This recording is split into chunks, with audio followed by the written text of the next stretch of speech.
Okay, so the only item, well, the only discussion item number 3, about the road bids, and if you have the table that Jennifer put together, I think that's probably the best one to look at. That is here.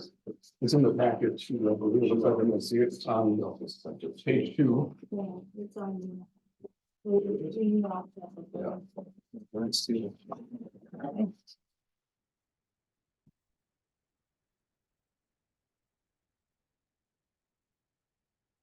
And as everybody knows, because it was only yesterday that we talked about this, so Payne and Dolan bid on the wedging.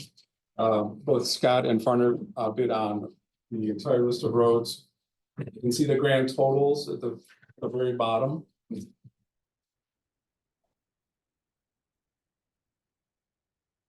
My, I'm gonna make an assumption, even though it's not necessarily 100% accurate, is that the best way to look at it is to look at the entire bid, the total bid.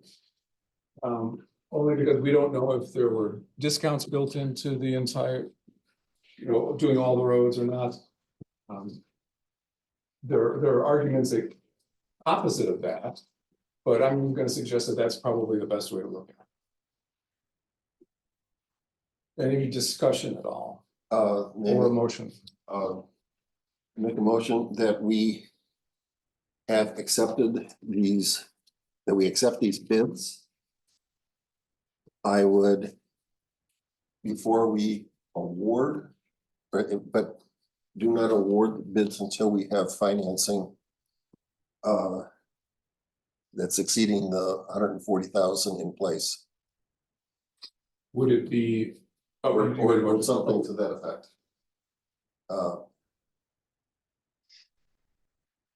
No, I understand what you're saying.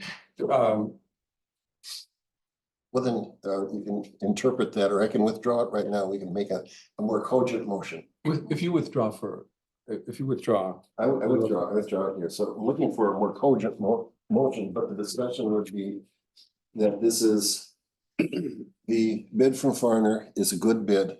Mhm. It's for all the work that we are wanting here. We have, there is a certain amount of time and material on the Netherwood Road wedging piece. Mhm. The total of this is, we had in the budget 140,000. I think we should be looking at in the next, within the next 30 days, finding the 15,000 to finish this off. Would, Right now, I think- we've accepted the bids. right, I think it would be legitimate. Well, let me throw this out there. I think it would be legitimate to say something like, let's postpone Madsen Circle at either 17,000 or 16,008. So that we aren't pending this entire process until a month from now. And then we would deal with. We would possibility of getting Madsen Circle incorporated into this. Mhm.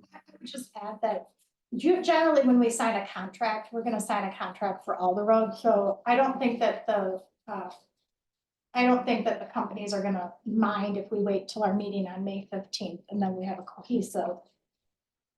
I can honor the price for 30 days, I guess. Right, right, so our next board meeting is May Yes, something. 14th. So we would be able to meet that 30-day. I would feel more comfortable with that, with some other questions. Yeah, so. So are you suggesting, just so I understand, still approval? of- May 14th, I'm sorry, May 14th. I'm So suggesting that if you wanna accept the entire bid, then I'm suggesting you wait till May 14th board meeting, secure the additional $15,000 financing and award the entire bid at that time. I don't think I would piecemeal it as you're suggesting, because in the past, when we sign the contract, we wanna sign for all of the whole thing. Right, we wouldn't sign a contract and then go back and then sign another contract. I'm just looking at the timing, I guess. Yeah. We're good with that. Is that working for you? I would also, if you guys would sign the contract tonight, I would give you that at the square yard price if you wanted to add it, or you could subtract. I would allow you to do that. I'm I sorry. would also like you to separate the bid between the chip seal and the wedging, because you did let Payne and Dolan bid, and they did not bid the entire project. And you did not throw their bid out. And you would save $454.84 if you separated the chip seal from the wedging. Guess it depends on how much you're gonna do in unit price on the wedging.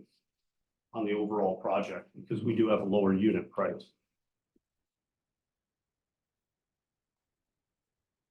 I'm not quite sure I understood what you said. With Netherwood, we have a lower unit price as far as on the wedging cost itself. Let's postpone. Overall, so you. I mean, if you're gonna break up the whole thing. We're not looking at breaking up. Okay. No, we're not trying to, we're trying to avoid that. Referencing. Let's, there's a suggestion here to postpone until the May meeting, so let's do that. Okay. You can get to the ER, and then we'll take this up in May. Okay, And then I will look into, in the meantime, I will look into financing for. I'm sorry. Financing for the 14th, the Okay. additional. And this is, looking back on the budget estimates that we prepared, like the wedging is something that's difficult to estimate, but the chip seal and that, we were right on target as far as our projected estimates from road and safety. Okay. I mean, I guess you could make a decision tonight if we're both willing to let you add or subtract 17,000. I'm agreeing with that, I'm assuming Luke would be. We want to pin down the type of finance, we all, I don't know if you heard, but we already have a dollar amount Yep. in the budget that's within about $15,000, $16,000 of this, or more. But we want to pin down that source of financing first. So we'll have, Jennifer mentioned she'll check in sources, we've got a couple that are, Okay. you know. Guaranteed more or less, but we'll check into that and we'll have that information in May. Okay, you guys will not separate this bid? No, No, would you let Payne and Dolan bid, we left Payne and Dolan bid. but they didn't bid the chip seal and you allowed that? It doesn't look like we're going to be accepting their bid. Right. We're not going to be awarding them. Well, you're accepting their bid through Farmer, but yes. We're accepting the bids. In So you total, won't separate that to save the $450. Where are you getting? where are you getting that number? So if you do the math on my chip seal Oh, I compared see to what you're saying. Farmers, I'm $454.84 cheaper than Farmer just on the chip seal.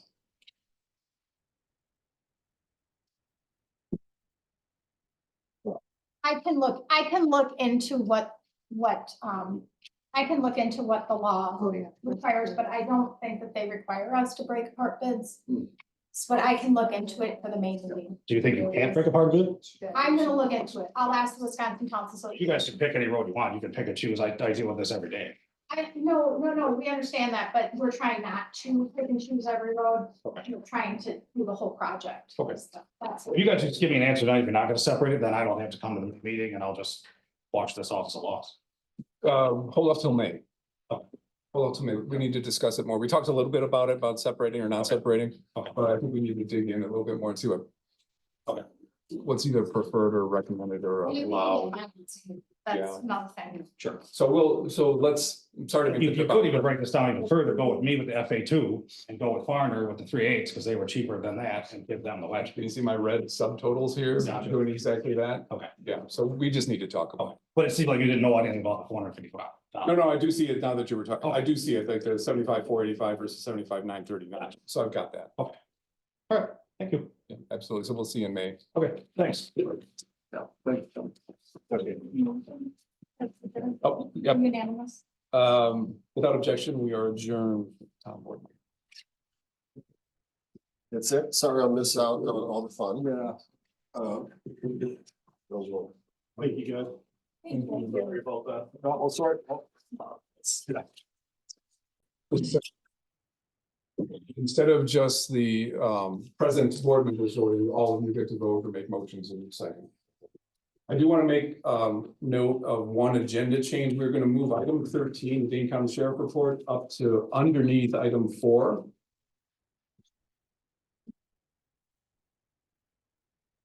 Other than that, I think we'll be going in the order as published. So item number 2 is approval of minutes from the 2023 annual meeting, and that is on page 2 of your packet. Be looking for a motion to approve them. So, and do we hear a second? Okay. And there were seconds. Any discussion about the minutes from last year? All right, all in favor, say aye. Aye. Opposed, say no. And motion passes.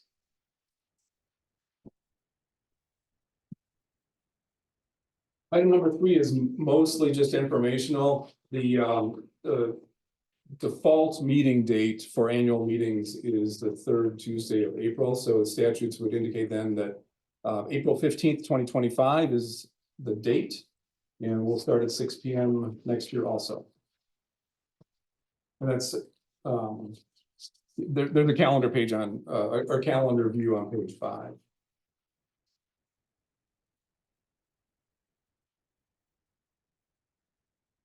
And item number 4 is an award presentation and then recognition of Bob Johnson, Steve Root, Mark O'Brien, and Kate Gladden.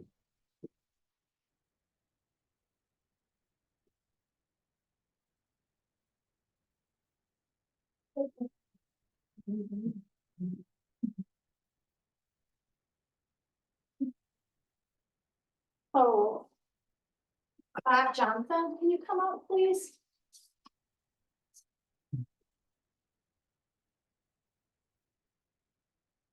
And Bob, how long have you been on the park committee? Years. And I know you were on the original emergency management. Yeah, Okay, what other committees were you on? just park and emergency. In emergency management? Well, I have enjoyed, especially working with Bob, because I got to do some emergency management things with him, and it was really fun, and I remember that, and that was when I first started many years ago, when we were both much younger, so, but thank you, Bob, thank you for all your. Thank you very much. Okay, thank you, and, for your lovely bride that had to put up with all of the, times you were away, please take a plant. Well, she, already done her share too.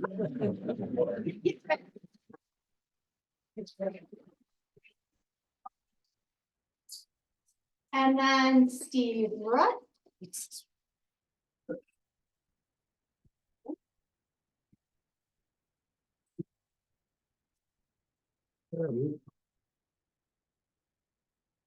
And Steve has been here for a very long time.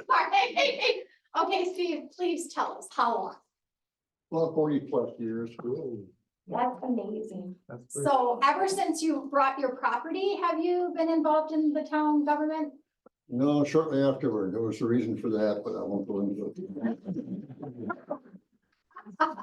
Well, I have had the pleasure of knowing Steve for many years, and especially when he was on the town board. And I have really enjoyed working with him, and I am obviously going to miss him, and I have missed him, and I know he's still around, so that's really good, so. And anything else? I know Stephanie has really enjoyed working with him as well, so we will. Well, the feeling's very Yes, mutual. absolutely. We will miss Absolutely. him immensely, so thank you, Steve.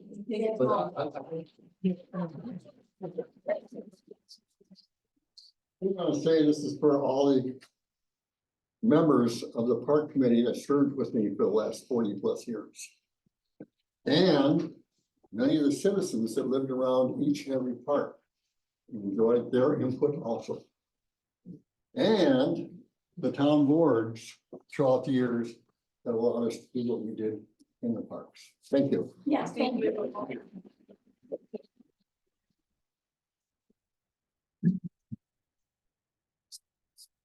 And Mark O'Brien is not here. Mark O'Brien has served for many, many years as a representative to the Brooklyn and Fire EMS. He was also a board member. He was also a member of the emergency management. I think Mark has a long history of things he's done for the town. So, but hopefully we'll get a chance to see him soon. Yes. And then Kate.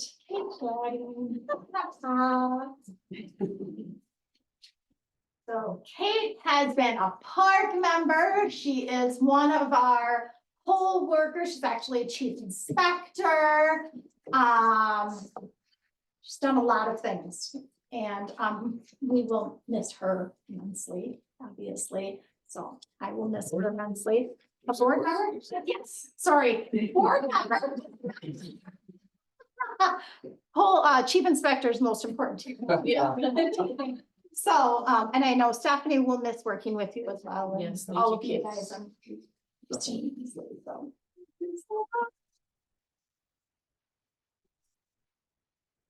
I would say that 4 years ago, I came to my first annual meeting and it was held in the garage. And I was afraid and I didn't know much about the town.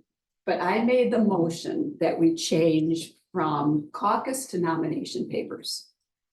And the motion passed. So now it's given so many more people a chance to be on the board, hoping there'll be more younger people being on the board. And I want to give a shout out to Jennifer and Stephanie, because I have been in the background a lot, and this town is so lucky to have these two people. And they are so good at when you get new people on the board, they think they know everything, maybe they know nothing, maybe a little bit of both. You're kind, you share your wisdom, your information. So it's been wonderful, you know, and I have to say that getting on the board took a lot of courage, and resigning early took a lot of courage too. Sometimes you just know when it's the best thing to do for yourself. Thank you. Thank you.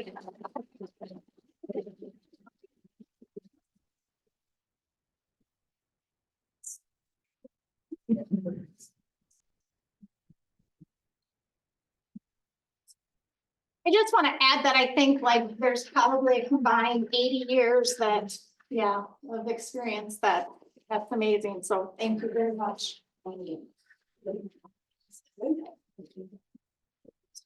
Yes. Okay, and then as I said before, we're gonna move the Dane County Sheriff report to now. So then, Oh, okay. Thanks for having me, everybody. I don't want to take up too much of your time. I know you got a lot of important stuff to cover. I have some statistics from 2023 I can pass around if anyone's interested. I'm taking a look at them. I just have a few copies. For 2023, last year, there were 902 calls just in the town of Oregon. That either we responded to or were involved with. In some capacity, so. The different number of calls are on there. The type of call, if you take a look at it and have any questions, let me know.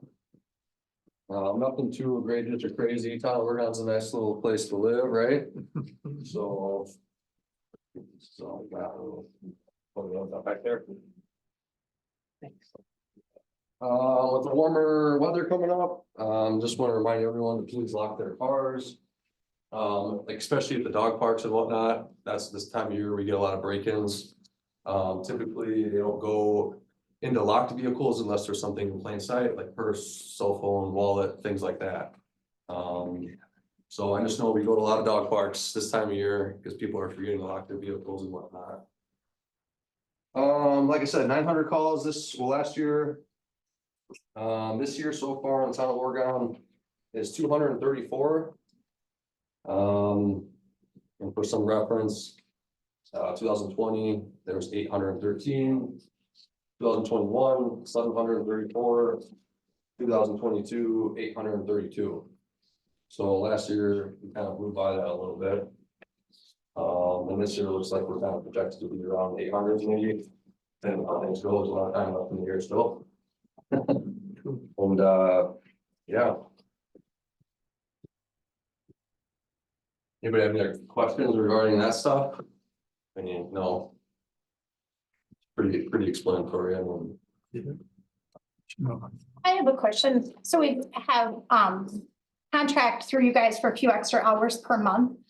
Would that be reflective in these totals, those extra like traffic stops that might have been made during that extra time? Yeah, that's for every call for service, even, so Deputy Coyne, he works 4 hours a month in the town of Oregon specifically. But yeah, those numbers will be in there. I Okay. didn't pull those separate. Okay, perfect. But if that's something maybe I can try to find or pull, that's We something you're looking can for. let you know. I just wanted to make sure they were in there, so, Yeah, okay, yeah, they're accounted for. It's just not like broke down though. that's fine. Yeah. Yeah. Yeah, he's off today, unfortunately, otherwise he would have come, so. Okay. I think that's really all I got. I would just like to say that, there's 900 calls or responses that your department made. If we didn't have you, that's 900 calls that would have gone unanswered or left to the ladies. So, I for one very much appreciate what you guys do for us. Oh, thank you. Yeah, appreciate it. All right, Well, we're thank here you very for- much, Deputy. All right, that's all you need from me? All right, think sorry. we're I good. didn't bring food or presentation. Like that.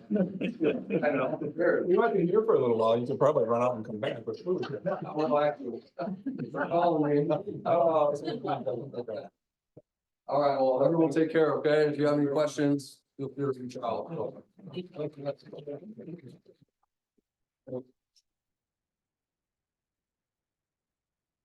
Next up, we're gonna welcome Rachel Brickner from the Senior Center. Hello, has everybody got a packet? Does anybody want our annual reports? You don't packet, give you a copy. Jennifer did a nice job of getting that in there. Anybody need those? Page 7 is what it says. Okay. First of all, I'm in awe of the number of hours that you have from 4 of your townspeople and the association community. So that's wonderful. That's amazing. And that's basically all volunteer. And yeah, that's amazing. I want to say thank you to the town of Oregon for the support that you've been to the senior center over the years. I want to say an extra thank you for working with the communities around you to reach an agreement to continue to support the senior center for the next 5 years. I know that everybody's working in tight resource environment, and that wasn't an easy thing. So thank you all for the effort you put into that. Looking back at 2023, the first page that you've got in your packet is putting the pieces together to support older adults. And that's often what we feel like we're doing at the senior center, is putting pieces together, because every single person who needs our services has a different problem. Their pieces look different. Somebody might need home delivered meals and they might need loan closet equipment. Somebody else might need something completely different. They might need rides to doctor's appointments or something. So we're always trying to put pieces together. And we go on to the next page.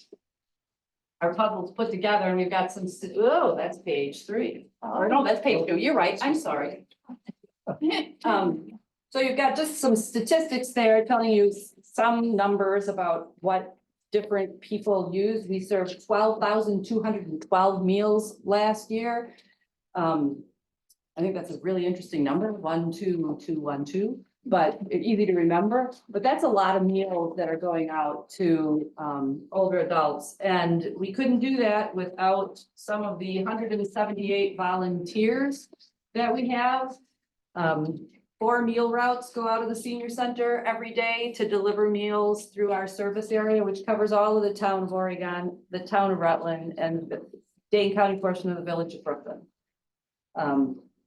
Those volunteers, 8,000 hours of service last year. That's 3.5 employees worth of time. So they are invaluable to us. Total number of client contacts we had with in the last year were 37,500. So a lot of people, a lot of use of the center.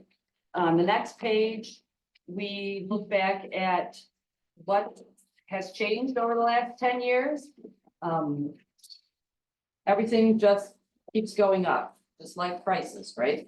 Use keeps going up. We have baby boomers, we have growth in the county, we have more and more, we see older adults who don't have support systems, who don't have family members, who don't have family members nearby, who rely on the community to provide them with some of the support that they need. We have a list of what was new in 2023. Our biggest challenge last year was meals. We started out with the county provides the meals that we serve. We heat and serve.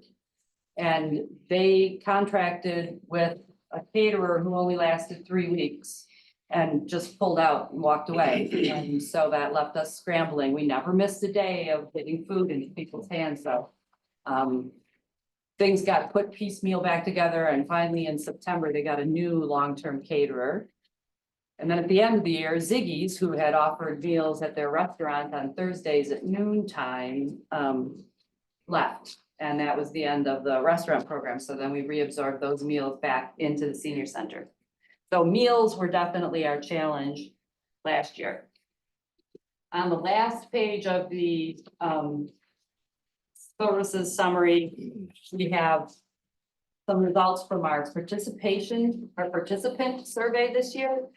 And really, it's kind of impressive to me, at least, that we can make that much of an impact on the people that use the center. So if 82% of older adults that use the center say they feel like they have more social outlets and more friends at a time when our Surgeon General is saying that loneliness is an epidemic in our society. If we can make that much of a difference for people, we are glad of it.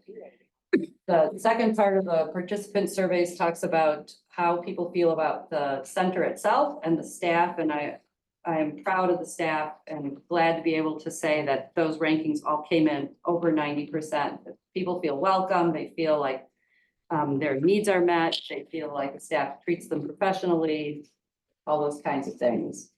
So there's obviously more information here that you can read at your leisure, but does anybody have any questions about the annual report? We do have 2 more senior center documents in your packet. One of them is a sheet of statistics that breaks down how many people from what part of our service area are using services. So you can see the column labeled Town of Oregon. You can see how many times the service was provided and how many different people used it. So 41 people came into the center and ate 878 meals, 41 people from the town of Oregon. Altogether, 371 different seniors in the area came in and ate just under 6,000 meals.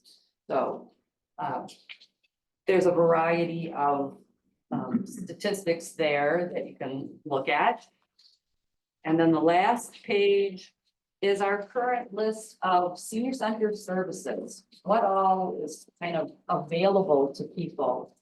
And some of the newer things that are available now are, there is transportation available to the public library. If there are people who would like to get to the library and don't have a way to get there, we work with our transportation provider to be able to offer rides to people from their homes to the library and back again. Another new thing is Tai Chi. There's Tai Chi class available currently at the senior center on Friday mornings, and that's important. You know, falls are a huge issue for our older adults, and Tai Chi is great balance work for people. So please, you know, if you know people who could benefit from these services, don't hesitate to encourage them to at least call and find out more. The senior center is funded by the municipalities that we serve, by a grant from Dane County, by income from things like our adult day program. But it's also funded, a lot of the programming is funded by the Council on Aging, which is a separate 501c3 nonprofit organization. And they raise money to be able to do things like sponsor entertainment, but also help a senior who is really in dire need of something. They have the Seniors Helping Seniors Fund. And the reason I'm talking about this is because on May 10th, Friday, from 11 till 1 is our drive-through brat bash in the senior center parking lot. So it's a win-win opportunity. You get to have fresh grilled brats or hot dogs, big hot dogs from UW Provisions. So stop by and pick up something that'll remind you of the taste of summer while you're doing your garage sailing, because it's garage sale day in Oregon. So anybody have any questions about the senior center? Yeah, bro. Do you have any one or two items on a wish list that you would like to see come to fruition in the next 4 or 5 years? Oh, boy, there's a big one. I was wondering if anybody would ask that. So the village is looking at the future senior center building. And we just concluded a community engagement piece. We had over 100 people come in and tell us what they thought a future senior center should have. And then we had over 800 people respond to an online survey about the potential for that building to include a community gymnasium. So all of that information is going to be presented to the village board on May 20th. I hope, presuming the consultant gets his report already. And then the decision will be made from there about what the next step might be. But my vision, I've been at the senior center for 14 years, and from the day I was hired, I was told, we're 5 years away from a new senior center. And it's like tomorrow never gets here, right? Tomorrow, you never actually get tomorrow. It's always today. Those 5 years just never seem to have actually, now I think we might. So when you ask me in 4 or 5 years, yeah, hopefully we'll have a new senior center, big enough to accommodate all of the things that need to be bought. Anybody else? Yeah, Chris. I just wanted to compliment you, Rachel, and the staff on how you handled the food in the meals when we were kind of dumped. You did a fabulous job, even to the point where Rachel went out and did grocery shopping to make sure there was food available for the home delivered meals, so. I was mad. At 9 o'clock at night, and I was mad, and I was just like buying food and going, they're not gonna keep us. We didn't miss a day during COVID. We're not missing a day just because some caterer decided to say, I'm done. So. Nice job. Thank you, Rachel.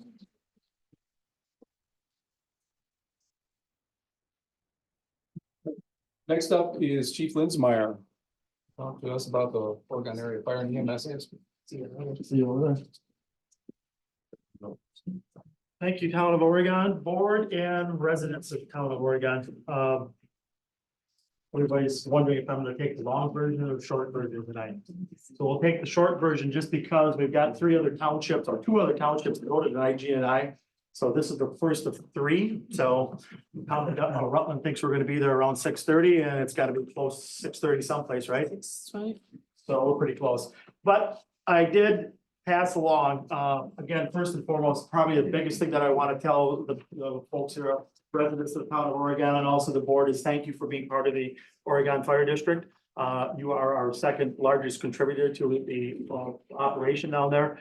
Again, we do a lot of fire EMS calls and all that kind of stuff. And we see a lot of you basically on the worst days. It's a fire EMS and all that kind of stuff. So it's always nice to see people in a meeting setting and all that kind of thing. So what you basically have, what I sent to Jennifer and Jennifer sent out to you folks and put part of the packets tonight is basically the annual report that the commission, the fire commission is basically made up of our 4 municipalities and Steve is on there currently representing the town of Oregon.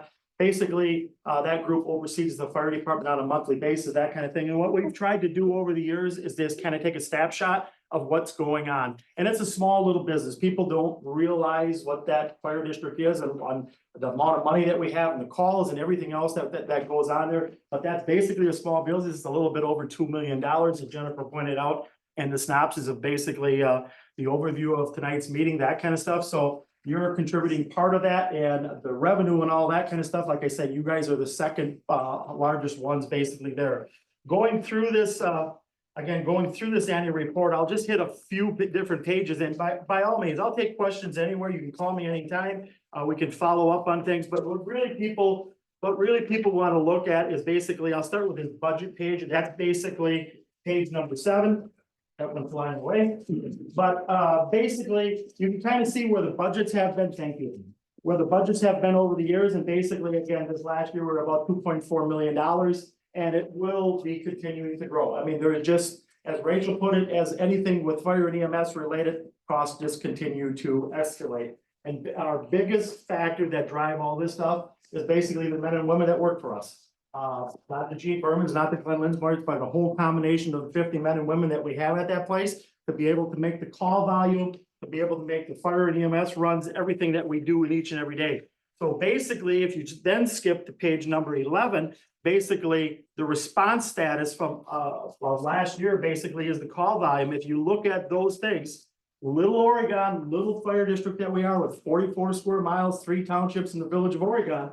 Our total last year between the two, we did just about 1,300 calls just on the EMS side, and we did another 479 on the fire side. So you add them together, we're right around that 1,900 mark and growing.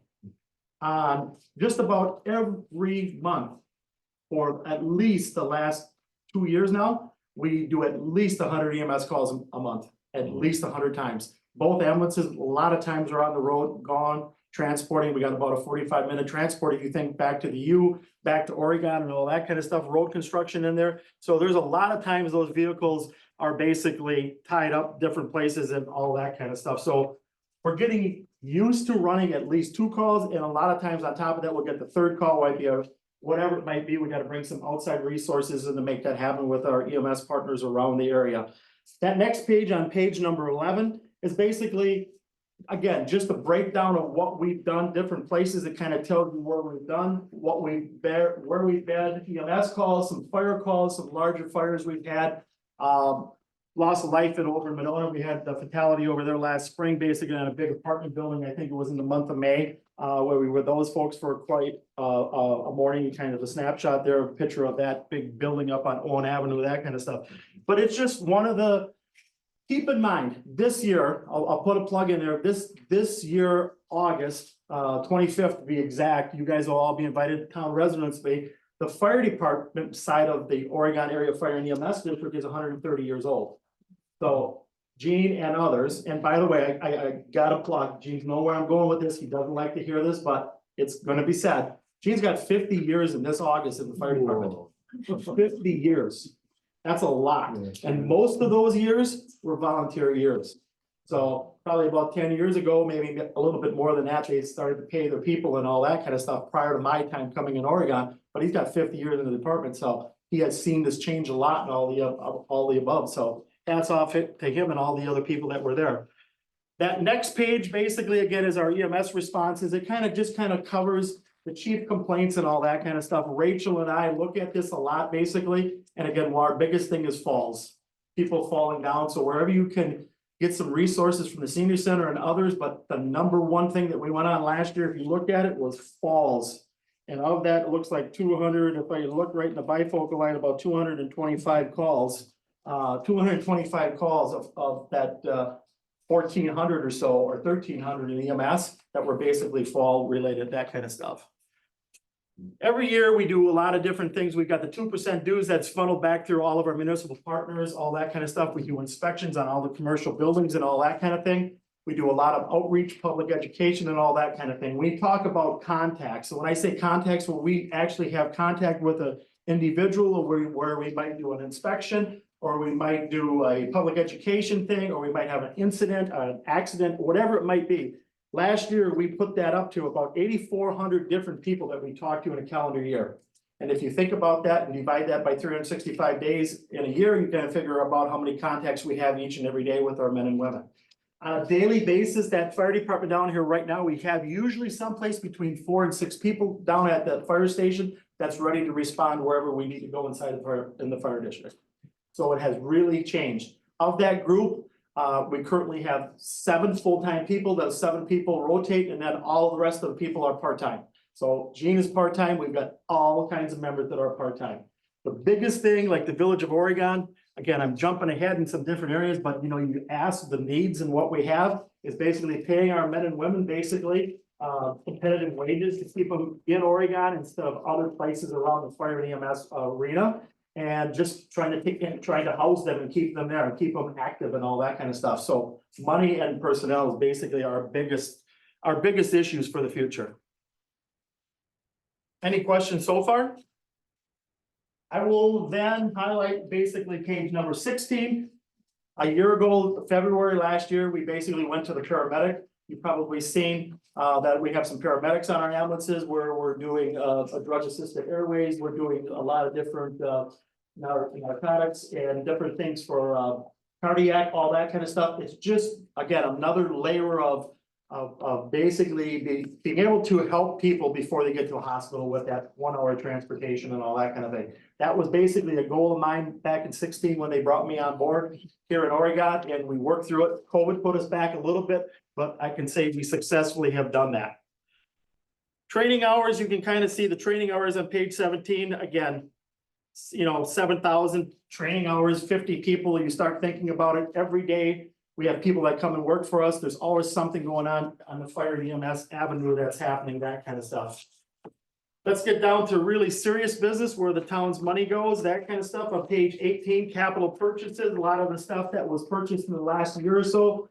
We updated the extrication equipment that, as I recall, Gene, was probably about 20 years old or plus, 22 years old. We upgraded some of the cribbing and stuff like that that we could use for car crashes and accidents, that kind of thing, to be able to stabilize and minimize any more injury to patients as we're cutting people out of vehicles.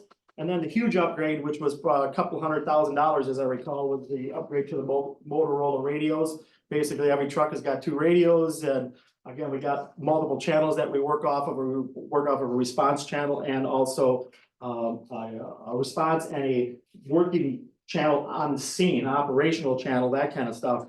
Again, all this stuff costs money, and it's just the radios. Now that you look at a handheld radio like this here, just to kind of give you an idea, this one here has got about 600 channels in it. It talks statewide. It can talk on all the interoperability stuff. This radio here itself is about $6,000, just to kind of give you a snapshot of what one radio does. You say when and if we need it. Do we need them? Yes. Again, if you can't have communication, we go different places, that kind of stuff. And without communication, it's a very unsafe environment for our men and women to work. So it's just things of the past. Things that we've been pretty successful with this last year, and even for future or past years, is basically we did some ARPA funds through the state, DHS office, and that kind of stuff. We've always get some donations in from some of the snowmobile clubs in those places. We were successful in getting a FEMA Safer grant now for the next 4 years, about $250,000, where we're getting about $49,000, or actually $59,000 for the next 4 years. That's actually going to help us retain some of our part-time people and those people with some incentives from the federal government, that kind of thing. So we received some money from the DNR with some forestry grants and that kind of stuff.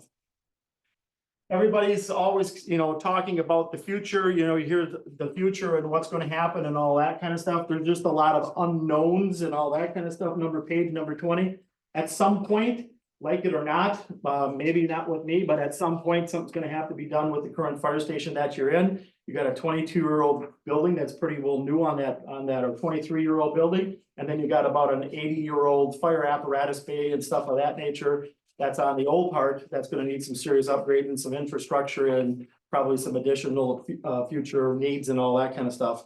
There is a committee that basically looking at that. I think that is in the capital plan, Steve, in 2027 or 2028. I think that's in there. I think it's 2027. Where that's going to be, no one really knows. There's a lot of different, how do I want to say this tactfully? There's a lot of different controversy about should it stay at its current location, should it be moved someplace else, and all the above. And I'll just say that I am a proponent as of today, and have been for some time, that it stays where it currently is. And you look to see what we can do.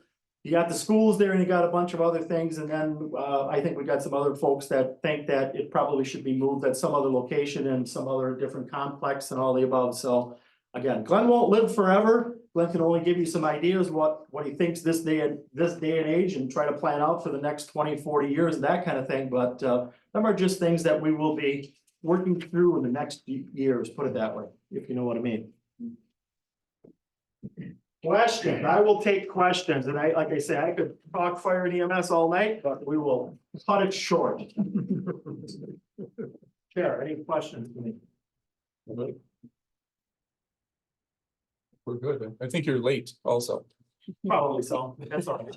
Don't worry about that. Okay. Gene's my timekeeper. He's trying to keep me on time. He can't help that. But I- But other than that, we greatly appreciate it and all the above, and we'll have the first draft of our budget to the commission, ready for our July meeting. We'll have the first round probably by the 1st of June, so we got a big group, work group in July meeting. I think it's like July 31st this year. We have everybody together. So again, that's where it is. I mean, it's just about providing service in a timely fashion and getting our men and women where they need to be. So, and the calls just don't stop. They can continue. Chief, thank you very much. That's it. Thank you. Thank you.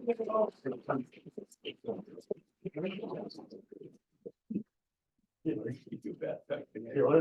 You guys. You know, get lost. Yeah. You gotta keep me straight. That's it. So item number 7, the financial report is Stephanie Go. I will keep it much further than that, even though he did a wonderful job in a very short period of time.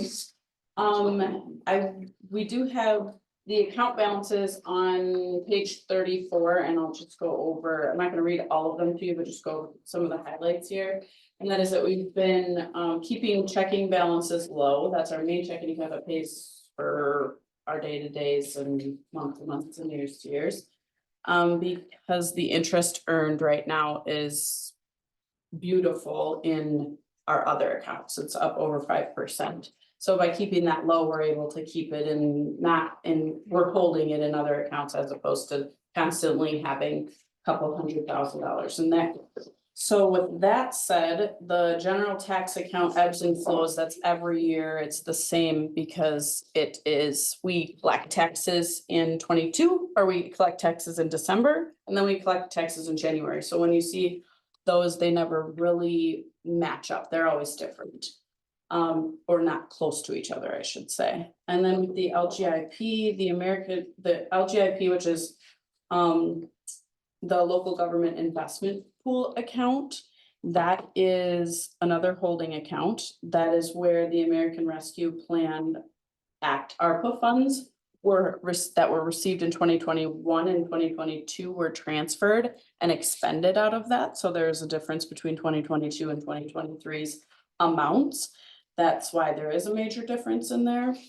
And then, like I said about the interest rates, they have been up over 4% and over 5% in much of 2023. And that is a substantial difference than what we were seeing in the beginning of 2022.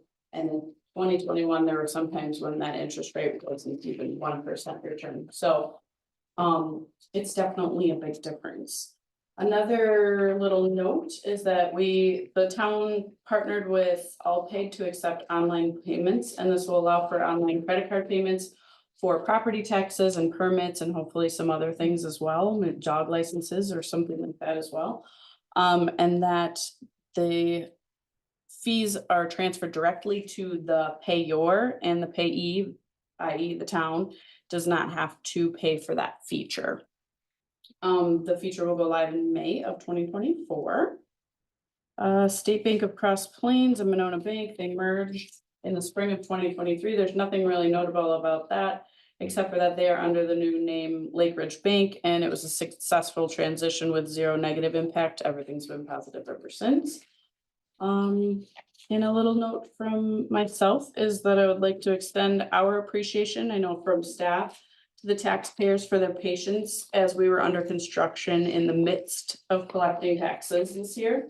From the midst of tax collection, and it was often noisy and messy and quite a bit chaotic. And your patience was much appreciated. We were kind of showered with love and understanding, and it was a lot for them to go through even in the short period of time that they were in here. So thank you very much for that. And that's what I got. Thanks, Stephanie. Thank you. Thank you. All right, item number 8 is the budget comparison, and Jennifer will take that. So, pages 36 through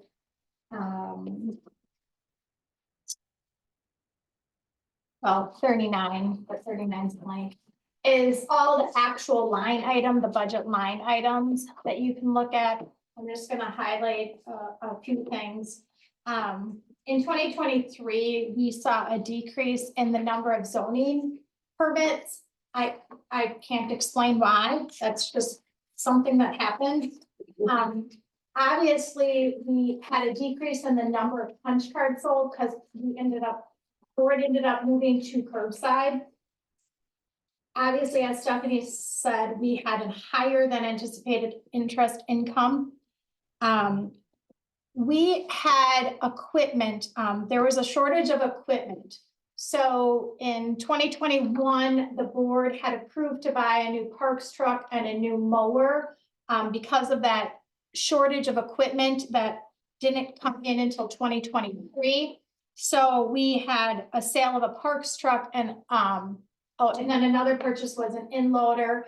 And so we got some money back from selling that parks truck and from selling that in 2023.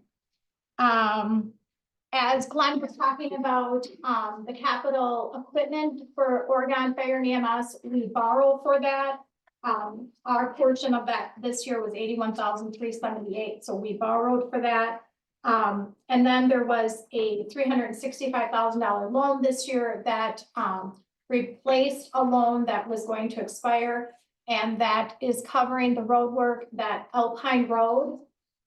And it also covered some equipment, an F-550 and an in-load. As Rachel pointed out, there was a new senior center agreement that was drafted this year. It's a 4-year agreement. The town incurred higher than anticipated legal fees because of needing to contact the lawyer about that senior. We had to buy a new firewall for our computer that was a little increased in our copier expenses. Our election expenses were a little higher. There were some firmware updates and some ballot coding. We hired, as Stephanie pointed out, we were doing construction in the office, so we used some of the ARPA funds for that office update. We started the police services. It ended up actually starting a little later than we anticipated. We also updated the radios at the town of Oregon, and we used the ARPA funds to do those radios. I don't think ours were quite as expensive as 6,000, but they were expensive, but not that much.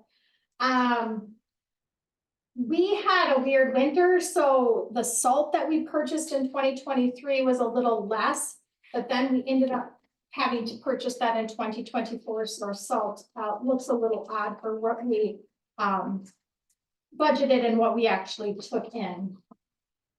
We had to do a lot of tree trimming on Alpine Road due to the road construction, so there was a higher than anticipated tree trimming budget because of that. Like I pointed out, the highway equipment capital outlay of several pieces of equipment arrived in 2023 because of that shortage. The parks truck, the mower. We go in on an excavator with several other townships that got updated this year. The guys had and I'm not the person to talk about equipment, but they had wheels on the skid steer and they moved to a track skid steer, so they didn't upgrade. And there's a power rake that again is a shared piece of equipment, the in loader, and then the F-550 is actually going to be a 2024 expense again because of that. And you will notice that we are switching over to white trucks because that's been what's available and we can only get white apparently. Alpine was a little less than we had anticipated. Solid waste salaries, obviously there was a reduced in hours. We had started the garbage and recycling, so that was expensive. How we funded that, since we had to pay the monthly bill, but it's not actually billed to the residents until the service has already been provided. We used those ARPA funds to pay that to get us through until the taxpayers paid back. The senior center, There's a little bit of a true-up credit. The new contract, it will be a flat fee. There was, the park committee expenses were a little higher. They ended up doing some work on the town parking lot and the pathways. The town's total indebtedness is $770,000. And we have a fund balance, and you can see that on page 45. Our accountants provide that to us, is that $833,703. In 2023, we used $193,659 of savings. That was ARPA funds that we were using, some park funds we were using. And the town levy for 2023 payable 2024 was $2.39 per thousand, very consistent with prior years. And again, Baker Tilly did our audit this year.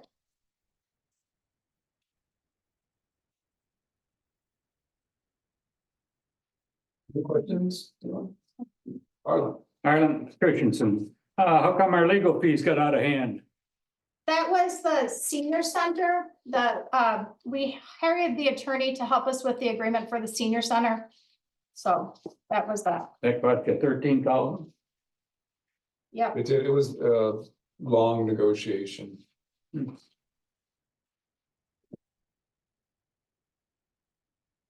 other questions? Yes, Sharon. Are you saying that the town of Oregon's total debt right now is $770,000?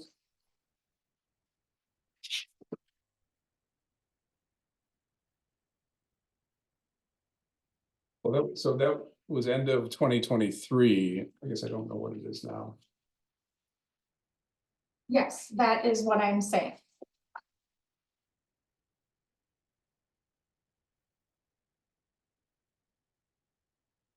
How did we get there?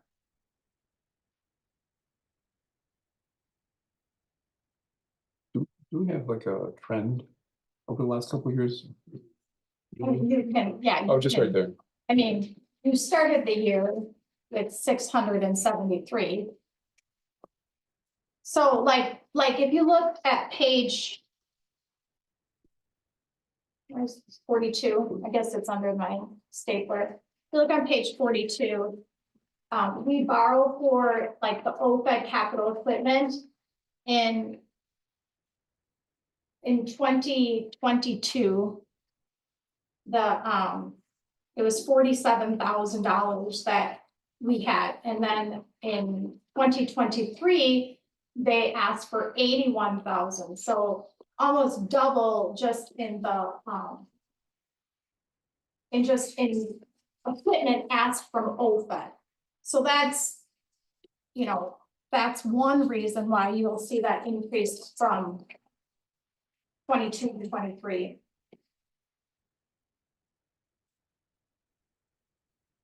And then what's on? And so like, you'll see like if you look at the page on page 43, the loan that they took out, that 365, that loan won't start until the other loan is paid off. So once the 2020 loan is paid off in 2024 and the 2025 loan, you'll start to see, so you won't be making double payments on those loans. Wow. Even if you go back, Sharon, even if you go back to the, well, so I'm looking at page, and it would be helpful to have more years, but we can get you the data. Page 42 shows the 2023 balances. And if you look at the beginning balance of all the loans, we're at 673 at the end of 2022. So I don't know end of 2021, I don't know end of 2020, but I think it was all in the ballpark. So the increase, granted, there's $100,000 increase. A lot can be said about increasing equipment costs, Road work costs. road work costs. Yeah. Or off, so it's not Right, but don't we budget for those things? When you put together a budget for the next year, aren't those items anticipated and they're budgeted for? I guess my concern is this. And you'll have to forgive me because a lot of you people don't know me and don't know how long I've been around. I've been working with this town board or the township in one capacity or another for many, many years. And I've been through a lot of town boards. And we never had a debt until just the last couple of years. And it's concerning me because when I look at a number of $770,000 in debt, that bothers me. And then you tell me that this 365,000 won't even take effect to repay that until 2025. Are we sinking here or what? What can be done to keep our town solvent? I do want to repeat, though, that I think we're coming out of a period of 3 years or so of inflationary costs, right? Inflationary price tags that are just escalated way beyond what we could possibly adjust for with our inability to raise general taxes. You know, our levy limit is set. It's based on a number of things, but primarily development within the town. There's no our tax revenue that we collect is more or less a flat line. There are only so many ways to cover increasing expenses. Oh, we could, you know, so financing is one. And financing is a pretty fair way to do it because then that passes, that adds to the levy. And that passes along to the residents who use the roads or who benefit from the equipment that's being used by the public works folks. So I think the numbers to some extent, to a big extent, are a reflection of rapidly increasing prices that we have no financial way to adjust to. You know, it's like your grocery bill. You know, your grocery bill today is not the same as what it was 3 years ago. I It's just understand not. that, but I can't borrow the money to go to the grocery store. I don't, no, I take that back. I don't borrow the money to go to the grocery store. I have to work within what I have. And I'm not, I don't want to belabor this, but I just want people to know that I'm concerned about the amount of debt the town is incurring that they've never had before. And where does that lead us? How do we get to the point of paying this? So we don't continue to go deeper and deeper into debt. I mean, one of the options we have is referendum. You know, if we said, hey, I'll make this point too, Sharon. We're not buying anything that's frivolous. You know, we have roads that have to be repaired. That was Alpine Road was a big chunk of the 365. And if you had driven on Alpine Road prior to the repairs, it was horrible. It was, you know, it was worse than a washboard. It was, you know, it was bad. And I understand Alpine Road was an issue that we didn't really have a lot of control over because it was a joint effort with another municipality that was doing it. We had to work with them. That part I understand. So, and I don't want to belabor this, but I just want the board to know that I, as a citizen, am concerned about our town's debt. And that I'll just drop it there. Okay, thank you. Yes, Arlen. And another thing on that, I heard that you said you borrow the 80,000 to pay the fire department each year. Why do you borrow it? Isn't that budgeted item? Was that equipment? Capital. more or less the same reason, I suppose. We don't have control. We have an obligation to the fire districts. We don't have total control over what their equipment needs are. And equipment price, and this is more, I don't know about the 80,000. I don't remember what specifically that was for, but we're gonna see some really big price tags for some equipment that has to be replaced at all three of the fire districts. And there's just no way that we can fit that into a budget that's powered by taxes that we have no automatic way to increase those taxes. Is your fire department's budgeted on a budget anywhere? Or you just take what they give you afterwards and borrow? Just for capital equipment and improvements, not for the other things. For operations, we have a percentage. So for, to give you an example, and this sort of goes ahead to what I'm going to talk about with Belleville. With the Belleville and Montrose and Exeter and Brooklyn and us, with that fire and EMS district, we have about 2% of the population, maybe not even. So we get assessed, there's a levy that we pay the district then that is based on our 2% population. So whatever the budget is for operations, we pay 2%. So it's like a couple thousand, 3,000 a year. I don't know what Oregon's is off the top of my head, but there's an operations component that's a percentage that we know, and we budget for that. And we don't finance for, any of the districts. But if it's capital equipment, then that just outpaces what it really just outpaces what we can come up with through general property taxes. There's a cap on that, and it's zero unless you have net new construction. So even if somebody in the town decides that their existing home, it's worn out, it's damaged, whatever, if they knock it down and replace it, the net is zero. There's no increase there. So we don't have, we have a really, historically over the last 5 years or so, I want to say 0 to 1% maybe net new construction.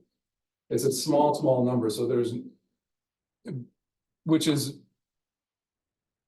I think we get into then philosophies on development within the town. But the downside to no development is that the way that the tax structure is now, we are really just able to collect almost a flat amount. It's not entirely flat, but it's almost a flat amount year to year. And when you had this period of the last 3 years with equipment expenses and road expenses and related expenses like that, just spiking, there's no way we can keep up with that. No way within just using tax dollars. So that's where the financing comes into play. So here I am. I had the same issue when I was sitting up there, and now I'm sitting back here as a concerned resident. And I understand totally what you're saying, Carl, and also what Sharon's saying. And my concern was, as a board member, when we were talking about roads, and yes, we need road repair, but it seemed like, well, we'll just borrow some more and it won't increase people's taxes that much. I mean, I'm thinking with everything that we're looking at here, I would feel better if we could say, well, maybe we can't do that this year. And while I was on the board, I was concerned that that approach wasn't going to be looked at or totally listened to. Especially as far as roads were concerned. I know some people thought we need to do it all. We should do 300,000 each year. I think these are concerns in following Sharon. Then it would just be adding more to that. So my concern as a resident is I think it needs to be looked at a little more carefully than thinking, well, it will only raise someone's taxes $25. There's a road committee that looks at this very carefully. And as you know, over the past X number of years, there was no plan at all for how to address roads that need attention. So this committee is working on a plan. a schedule of repairs, whichever roads, you know, going out a number of years. So the one thing that we're considering too is that certain repairs, more minor repairs and maintenance now will prolong the life of roads so that they don't have to be replaced sooner rather than, we'd rather do it later and avoid having to replace a lot of roads if we can maintain using different methods.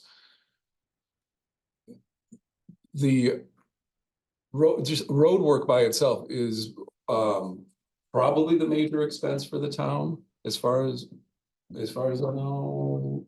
It's pretty close. I really think it's the major expense. But so then the talking would be borrowing more money than what's actually in the budget. Well, we had bids out over the past couple of weeks, and bids came in yesterday, and we looked at them today, and our budget amount for this year is about 140,000, and this round is very, very close to that. So what we would do after this round of maintenance and repairs would be to have to evaluate the priority of whatever the road condition is versus what's in the budget or what would have to be financed and what the impact of any kind of financing would be. And will the whole capital improvement plan be part of that, or are you gonna be doing roads separate from what other stuff?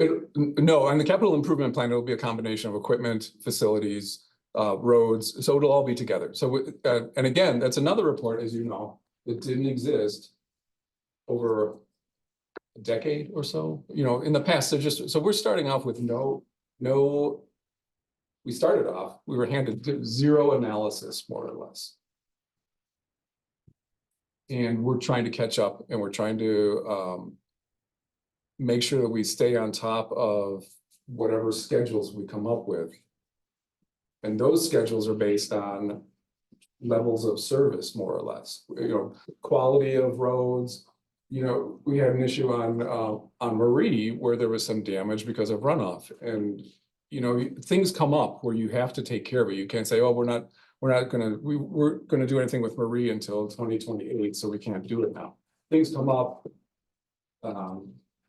It's expensive. It really is expensive.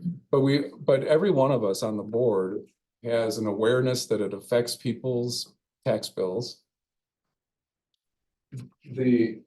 Depending on your situation, it's either a minor nuisance or it's a major change in your tax obligation. But nothing that we've done so far has had a huge impact on your taxes. I mean, you look at the tax bill, your property tax bill, and if you look where it's itemized as far as local taxes or a school district or I forget what's even itemized, let's say. But the town tax that you pay, guaranteed will be the lowest of that list. Because it's just, you know, it's not as much as a school district. So that's the number to look at. There really is a number to look at. The other numbers we don't have control over. Even though we're collecting it for other taxing dollars. Right? That's our. You said before this road committee, there wasn't much road study. Well, when I was on the board, me and the board ourselves went out, we drove every road of this township. What we didn't have was, I know that there was study, and I think it, I don't know that we ever had handed to us a document that showed over, you know, a schedule of like 5 years or 10 years or whatever. Well, I don't know that we ever got that. So I don't. The office should have had that. Because I remember reading it. I just, you know, the town before you did stuff on roads. Okay. Yeah. I know that you graded them. I mean, I know that, and I know that Able had some documentation for that. Maybe that's the same thing that you're talking about. But this committee, and maybe you know this already too, Arlen, is that Arlen Kai is running this committee, and there are a couple engineers on the group, and they work with Able and Ryan. And it's a really good group, and they've put together some good material and good plans for road work and how it will play out. And with a lot of attention to how do we maintain the existing roads before they get into a bad condition that becomes an urgent issue. So there's a lot of attention to this. And I'm not saying the price tags are low, because they're not. But one of the obligations that the town has is to provide services and to provide infrastructure. The town government is to provide services and infrastructure for the residents. And in order to do that, we have to fix roads, and we have to participate in fire and EMS districts, and we have, things like it. It's just it's very expensive. Karen. Is there going to be a report on that road committee? Or are we not able to know what is in that study? So people in the town have a rough idea of maybe where their road is, or what's in the future for us? I mean, you're obviously entitled to seeing it. I don't know right now how final it is. If you go onto the town's website, there, the Road and Traffic Safety Committee has all of their minutes on there. So if you go to other committees.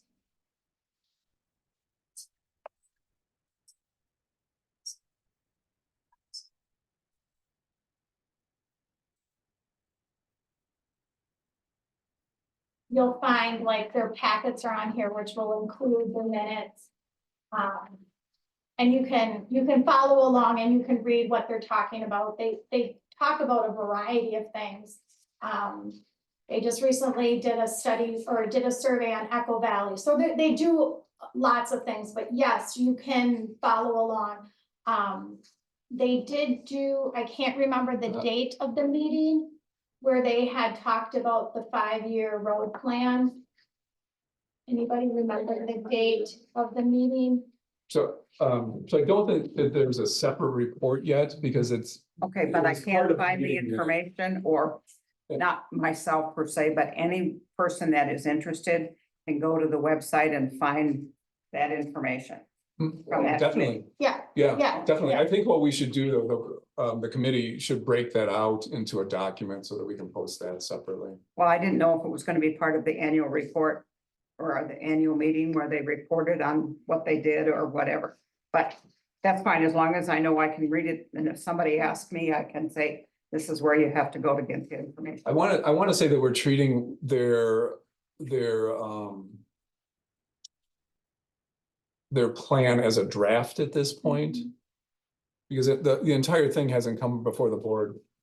At least I don't think so. I don't think the entire report has come before the board and we've said, yep, that's exactly what we want to do, because there's still uncertainty about financing it, uncertainty about the order and really the number of roads that we can tackle in any given year. Okay, So like I said, we're trying to be very conscious of thank you. the expenses surrounding road repair and replacement. But it is there. I'll try to get the exact date for you Thank of that. Is it either the minutes or in a packet? Carl, thank you for the information. That's good information. I share Sharon's concern, because my wife and I, once we looked at the tax bill, we talked about it for 5 minutes and we talked about expenses. And I think the points have been made, so I'm not going to belabor that. In terms of coming up with solutions, would it be a good role for the planning commission to take on a couple of these subtopics to find out what other towns are doing? Perhaps more advanced planning and projection techniques. Some of this could include risk management, like what could go wrong 2 years from now that all of a sudden would bump us into a $250,000 unexpected expense. But I'd urge you to take a look at some of these things. Scenario planning is another type of technique that bigger organizations use, and I think we could perhaps apply some of it partially and get a better view at it and look at it from 3 dimensions instead of just the one focus, and trying to look at this year, last year, next year. I drive in on CC and I counted up the number of houses going up, and I think I counted 14 or 15. And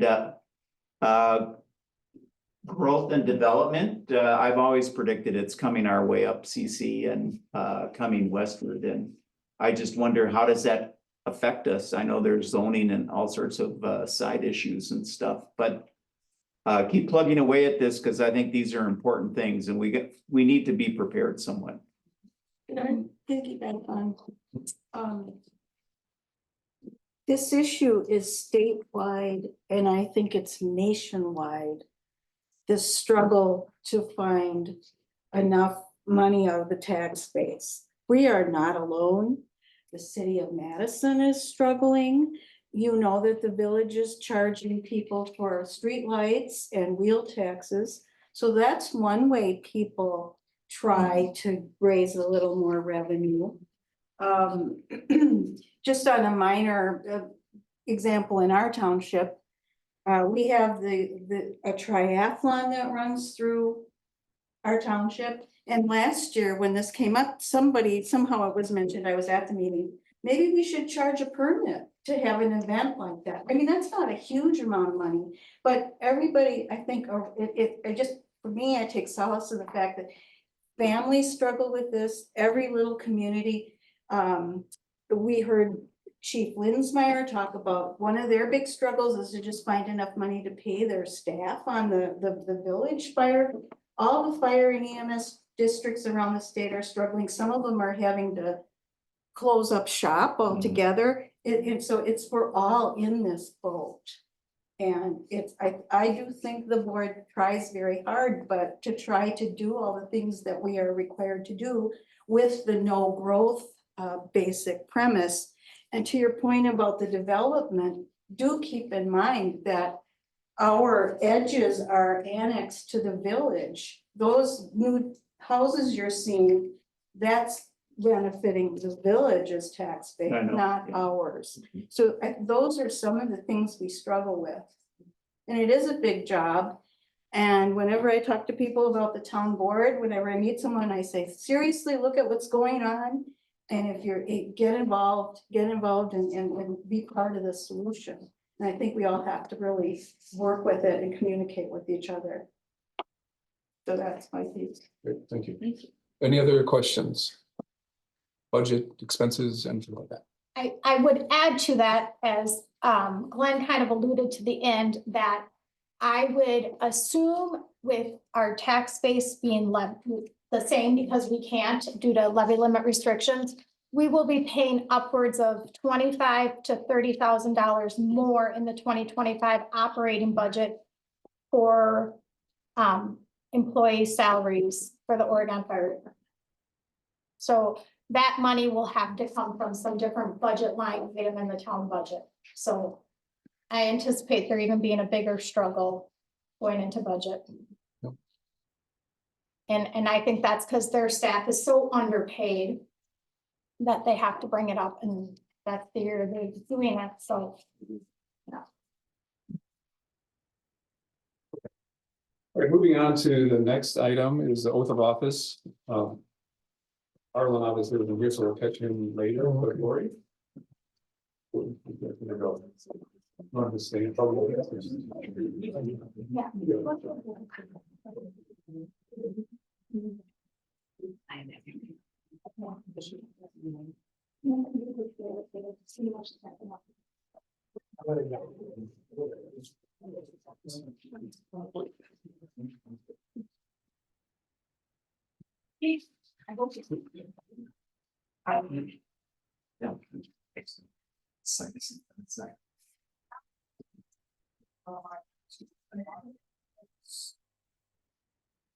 Would you like Lori to come in?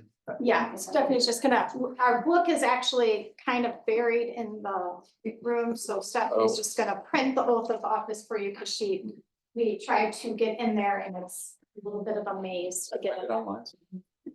Yeah, she'll get real quick. We attempted to go look for it today and it was.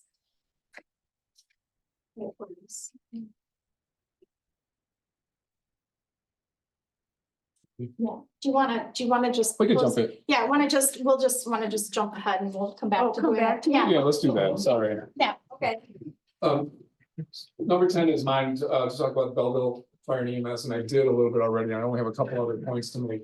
They're running the same kind of challenges that Oregon is, and really that Brooklyn is. Any fire and EMS district is finding good people and paying them a competitive salary, then also affording equipment. So it's kind of the same story again and again. I mentioned before though, too, with Belleville, our financial exposure is not extreme.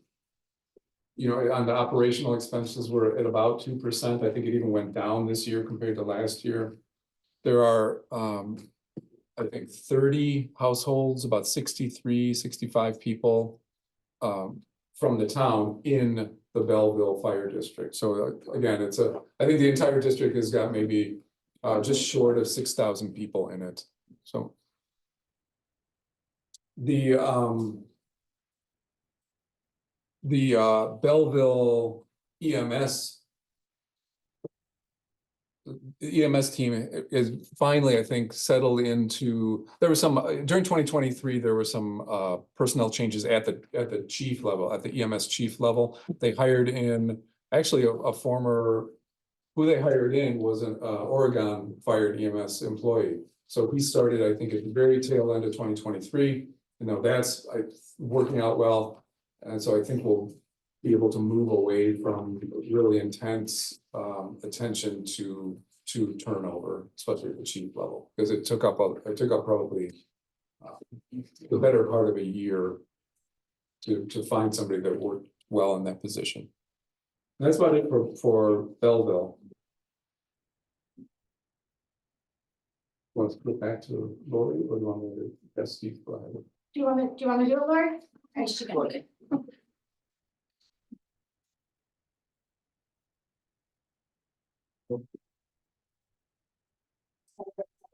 Oh.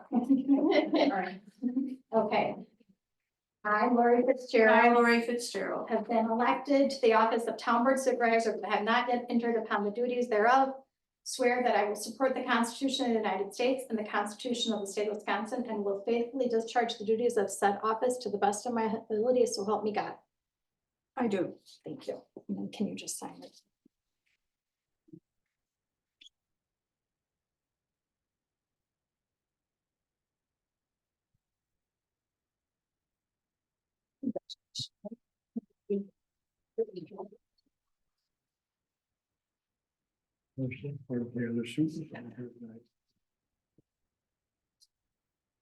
Okay, item number 11 is a report from Steve on the Brooklyn fire. We'll start just with some stats from there. Brooklyn, like any other small fire department, is struggling. I mean, throughout the state, it's the same thing. The staffing issue continue to be the main problem. Many are having issues, and we're having issues here, especially in rural areas. In 2023, for example, 41% of the agencies did not have sufficient didn't have enough staffing. 41% were operating with 6 or fewer staff members, providing about anywhere from 80 to 90% of the services. It was stated that there are these are kind of the same numbers that Brooklyn's dealing with. Many EMS agencies lack the financial resources to meet operational needs. 29% reported that they lack the funding to pay their 2023 expenses. Fortunately, the Brooklyn EMS district does not have that same problem. The municipalities that fund the district have been very supportive. There's 5 municipalities that fund that district. Currently, one of the bigger things is Brooklyn is looking to replace a very old truck. I know Chief Barber's been looking. He's got one bid for a 3,000 gallon truck, somewhere between $400,000 and $500,000. I'm guessing Pierce I did inquire about, had looked into repurposed machines. Kind of surprised to find out they had not, but, they are now, he is now doing that, trying to look around. They are available. I know that Glenn has done a great job replacing machines, saving a lot of money by, I think the last truck, they probably purchased something that brand new was over $1 million, and I think he ended up finding something in Albuquerque, for example, for $200,000. And then another $250,000 to upgrade it. So I think for about $450, they got a very top quality, very fairly new truck. And used the resources you had available with them. One of the Willie boys went down there and did all the mechanicals on it and checked it out and got there okay. So that one, I believe, is being delivered. So again, a big expense will be that truck, and I think one of my jobs there is to it's a small town. And I told them, you just can't afford to go and buy a brand new fire truck with a small department like that. That's just, it will be obviously paying our fair share for that also. So that's kind of a state thing. We asked for 3 or 4 bids by March, and we haven't seen those yet. Unfortunately, the meeting this month has been postponed, and we won't be meeting until May. But that's my main objective there, is to really watch the finances, what's happening there. A lot of the discussion has been about paying retired staff. A lot of what I've done for the first year is basically listen to figure out what's going on within there. It's interesting, because I just took over Faith's position as the village fire commission, and 2 different departments, sizes are very night and day situations. Excellent. Any questions at all? Thank you. All right, thanks, Steve.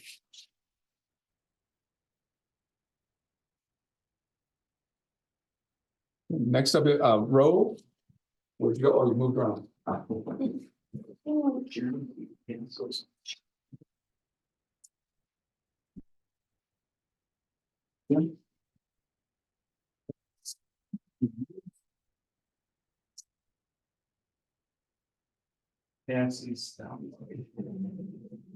Is this a good place to stand for the camera?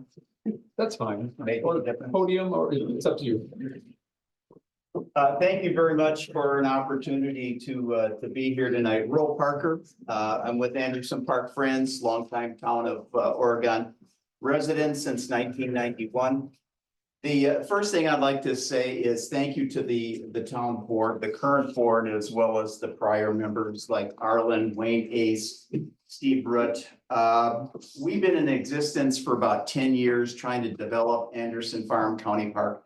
A major part of our success and the things you see today is directly attributed to them. I could tell you a few stories about Arlen where he offered to pitch in and do a variety of different things to help us in our volunteer efforts. So we greatly appreciate that.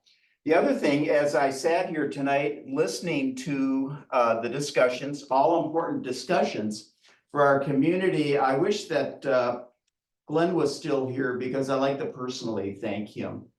During the month of December, I had 2 heart attacks, so I had 2 rides in the ambulance to St. Mary's Hospital. And I'm here to tell you tonight that our EMS staff are first rate, A1, and it helped me get over that 30-minute period where I didn't know if it was the end of the line. And once they came there, and their whole demeanor and their professionalism was just greatly appreciated, and we are really I'm thankful, and we are really lucky to have such talented people. We need to keep these people as part of our service, available to individuals. So thank you for that, and for the tax dollars that support that. The sheet we have here, I'm going to go on the front side. and highlight a couple of the different things that have been going on. I've listed some of the major areas. Up at the top is the area of forest. Many of you are familiar with Arthur Schultz Memorial Forest. This has been a 10-year project. We're still another 2 or 3 years away from finishing with the project. This last year, we've been working on the pines, the ones that were planted in the mid-50s. They were planted too close together. They were creating all sorts of problems for the pine trees itself, because many of them were becoming dead and damaged, as well as it impacted the other trees like the oaks that are there. One of the things that we have in place, I'd like to reassure you, is we have a master plan for the park, but for this forest, we have a vegetation plan. And that's vitally important to be able to manage and plan what you're going to do with individual trees and how they affect each other. And in terms of habitat for birds and bees, as well as other wildlife. So that's going on. The second point is that we're starting a restoration of the West Woods. One of the things that the general public does not understand is that the park is separated by Union Road. It's 2 parcels. I laughed out loud when I received a comment about a year or so ago that Anderson Farm County Park was such a cute little park, and they were thinking about the parcel east of the road where the dog park is and the small parking lot and the prairies. They don't realize that there's a huge parcel behind Jerry Anderson's house. And the forest that we refer to as the West Woods is a 45-acre forest that we're just starting a restoration project on now. Our general goals for this particular forest is to start with a oak woodland at the west end of the forest and then move gradually to an oak savanna concept and go into the current agricultural field that is leased. So that that includes a little marshy area where we have the wood duck area and little kettle pond type of thing. So people have asked, how long will this take? Based on the Schultz experience, this might take us 12 to 15 years to get this going. But at the same time, we have been pointing out to the county that this is a huge parcel of land, and it is now time, 10 years into the process, to start thinking about what will we do, how will we develop this, and how does that fit in with our community, meaning the township, as well as what goes into recreation. And our strategy is passive recreation. We have a number of tree lines that we have in the park, and that one of the tree lines we've restored, we call it our Cow Path Trail. If you remember Lyman and Pat's house and their driveway, across the street was a double line of trees that the cows used to go down as they go out to a pasture far away.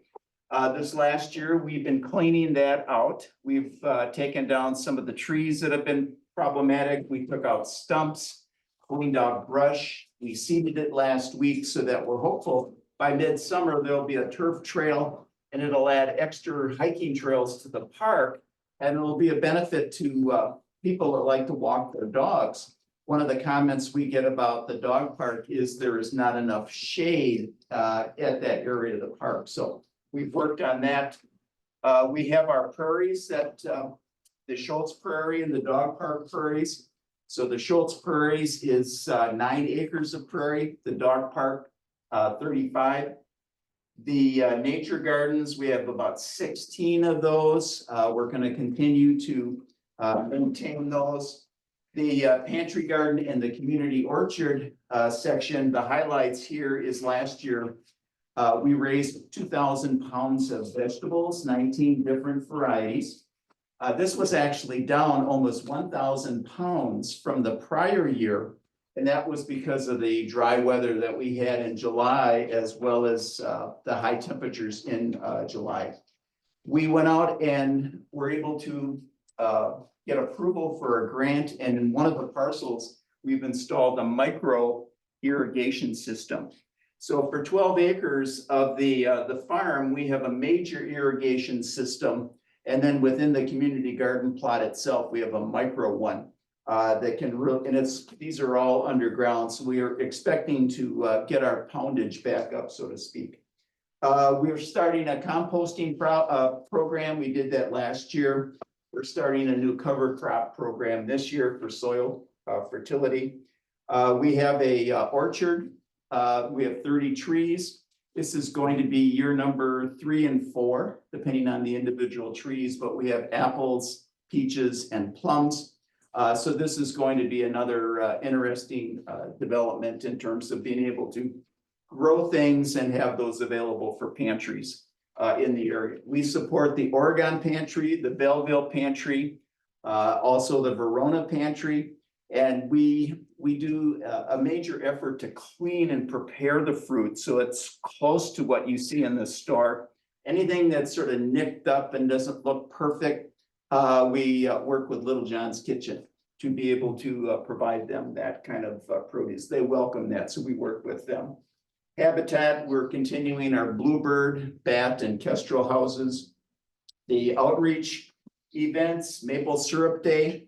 This is a well-attended event led by Gene Berman, who many of you know. Gene's been doing this about 5 or 6 years. We had over 60 children from the 2nd grade of Brooklyn Elementary this year. So when the kids follow Gene around the park in the maple groves, it sort of reminds one of the fairy tale of the Pied Piper of, you know, the literature and stuff, because Gene is leading them to the next grove of maple trees, and he brings out his equipment. It's about from here to Steve, and he explains how they turn the sap into maple syrup. The kids love it.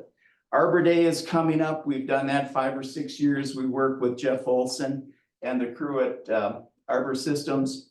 It's an educational event on trees, 5 different learning stations. One of those is to climb the tree by the entrance to the driveway with harnesses and ropes. Very popular. We work with Rome Corners School, and we usually have 60 or 70 6th graders for that type of event. The next thing, the Spring Festival. We're inviting you to come out the first Sunday in the month of May. We're continuing with our Ferry Door project that we started 2 years ago, phenomenally popular. They actually have heard about it in Wanakee, if you can imagine that it's getting well known throughout the county. People are coming to Oregon and to the park because it's so unique, and people like this. We're over 25 ferry doors, I think, or 20 ferry doors at this time. We also started a rock art project. So with rocks that are about yay big, we paint individual pictures on that. We've worked with about 23 or 24 local artists to paint these. We have about 60 of those, and they're placed along the trails in the forest as well as the prairie. The idea is to get the kids and the parents, give them something to do, come out to the park, look for these, and enjoy a day at the park. We're co-sponsoring with the Brooklyn and Oregon Optimist on that first Sunday. In the open field opposite the 914 parking lot is going to be a Go Fly a Kite event. We did it last year, very popular last year. We had about 60 people. This year we're anticipating over 100 people this year. There'll be free kites for kids and people that do not have kites. So there'll be a wide variety of kite flying, hiking, and we're gonna have face painting, bring the kids out. It's gonna be a good time at the park. So we're hoping for wind because we didn't have enough of it last year. But as you know, you need wind to have a successful kite event. The Prairie Seed Collection, we do that in the late summer and fall. Last year's candlelight walk and bonfire, hugely successful. We planned for 700 people. We had over 1,100 people. We had a major traffic experience with people coming in the 914 driveway, but we were prepared for that. We worked with the village police as well as the sheriff's department and handled that. We're sort of in a little bit of a pickle for this year. it was so successful last year. Do we plan for 1,000? Do we plan for more? If you'd like to get involved in that discussion, we do meet every month, and we'll be here, I'm assuming, Stephanie, tomorrow night at 7 Yes, you p.m. absolutely can. be Now there. that we have the remodeling done, we appreciate that. Lastly, as I finish up here, the APF leadership, our New Horizons project is connected to the Anderson Farm Center. Over the last 3 years, we've raised over $35,000. And it's designed to be able to build infrastructure to go along with this concept of market garden farming, small scale agriculture at the Anderson Farm Center. So if you remember the 805 house that Lyman and Pat lived in, the area in the back to the railroad tracks and the north, about 12 acres, is currently under use. We have 23 community gardens there. They're 1/4 acre in size. We have our food pantry garden there. If you would be in the driveway and look to the south, you'll see another 25 or 26 acres, and we're targeting that for expansion. I think we might go 2 to 3 acres into that parcel this year. It depends on the interest of growers, but the concept in that large parcel is to be able to lease out for an extended period of time, people that would like 2 to 4 or 5 acres worth of land. So if you're interested in that or know of individuals, please contact me. The Dane County Parks plan that I have listed here, 2024 to 2028, the county every 5 years puts together a plan based on their staff input, recommendations from the public. So we were at the recent input session, and we as an organization recommended 3 things to the county. Number one, our top priority is to put a shelter and supporting accessories into the park, and this would be just south of the 914 parking lot. That's the area in the master plan that's designated for recreation, including a informal softball diamond. This is not a manicured type of thing, but this goes to a direct request from Lyman in terms of having a informal Sunday afternoon baseball diamond. We work very closely with Pat and Lynette Anderson and Jerry Anderson in terms of trying to keep the spirit of the sale of the property and what we wind up doing with that. Volunteer hours, you can see that we just had a major effort, 3,500 hours last year. We get about 50 or 60 people involved. We've got a core group of 15 people that put in 350 to 400 hours worth of time each and every year. We've started to do more appreciation with individuals, and we continue to do our community service projects so that we work with Madison Edgewood High School, the Oregon School District. If you know of a business that would like a community service project, please contact us. We'd be glad to work with them. So I think that's the highlights. It's great. Are there any questions? Bro, what are they doing with the farmhouse? Is that empty yet or? You had to ask that, didn't you? Yes, it is. It's a major concern, as many of you know, that houses that stay vacant deteriorate over time, and that this is gonna be, discussion's gonna get brought to the front burner this year, because we have to do something with it. There are possibilities, but at the same time, we do have some money available. I mentioned the fundraising, but we segregate the money in terms of things that'll benefit the overall park from individually that house too. So it's sort of like a fork in the road, but we would like to restore that so that it provides some service and function to the community. Yes, sir. The logs on Locust Grove, I take it they come out of your west woods? Say that again The about, logs that are sitting on the edge? yes, They come out of the west wood? yeah. What's gonna happen with those logs? The project started in November. And the county contracted with a logger to go back into the west woods to thin the forest and take logs. So this was an interim step. They cut those and brought them next to Locust Grove, and we're anticipating them moving them this summer. So the revenue from those logs is gonna fall in whose bank account? The county collects revenue from the contract and it goes into a segregated account for the benefit of this individual park. So they use this concept in other parts of the park. So overall, this was a very successful logging operation. They look like some nice logs. Well, those are nice, but I'm thinking about the actual, where they cut it, the equipment used. There are a few ruts and different things in there. We've been in there for 2 major volunteer events and cleaned things up. And so we made some major projects, but like I said, it's 45 acres.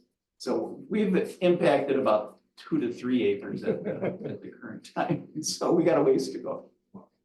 Thank you for the question, but these are important. You know, what are we gonna do? And I think this is a question, and that we welcome the input of the township.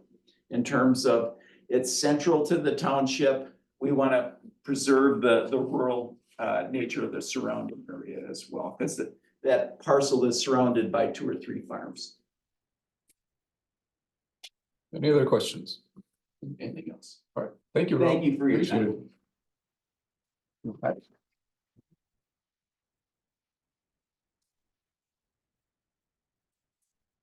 Okay. And item 14 is any new business from the floor.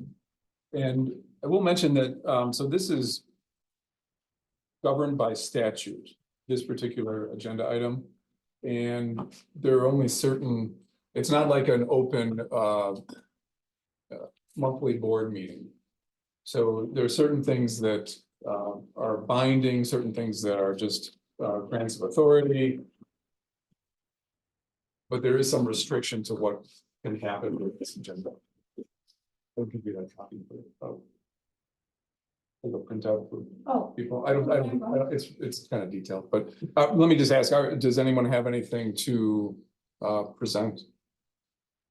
And may a board member present something? Absolutely. I mean, you're doing it not as a board member, but as a resident. Oh, okay. So the only, and again, the only, not again, but one other thing is that any voting, and I think this is, except for a couple of people, you have to be resident of the town and eligible to vote. Doesn't mean that you have to be registered, but you have to be eligible to vote.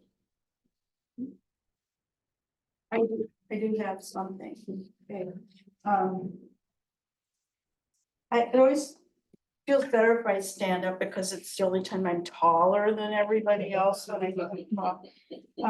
The town of Oregon has an option under state statute S 5.66 to switch our ballot, the way we prepare our ballots for positions on the town board. And just to go to a numbered system where we have numbered seats. So in the last election on April 2nd, Arlen Kai and Lori Fitzgerald were competing for 2 seats, which we were the incumbents. And we ran unopposed. And I don't know if you memorized the ballot, but the way it looked on the ballot was, it said, a vote for no more than 2. And then there was Arlen's name, my name, and then 2 write-in slots. That's not such an issue because we were unopposed. Other times, if there are 4 candidates, they're listed in order of, rank order. So whoever of the 2 got the highest number, first and second number of votes win the 2 seats. The option that's given us under statute is to place the candidates' names on the ballot and assigning a seat number to each candidate. And so when someone wanted to run for the board, they would request to run for a specific seat. And so then we might have to have a primary, but when we go to the vote in April, there would be 2 names. There'd be chair 1, seat 1, 2 names. C2, 2 names, and then people would, I think they'd still have to instruct us, vote for 1 under each of those. This would not be a geographical assignment, it would just be a way of keeping track of separate seats. And if we were to make this change, we'd have to let the state know by November, and it would go into effect for the spring election of 2025.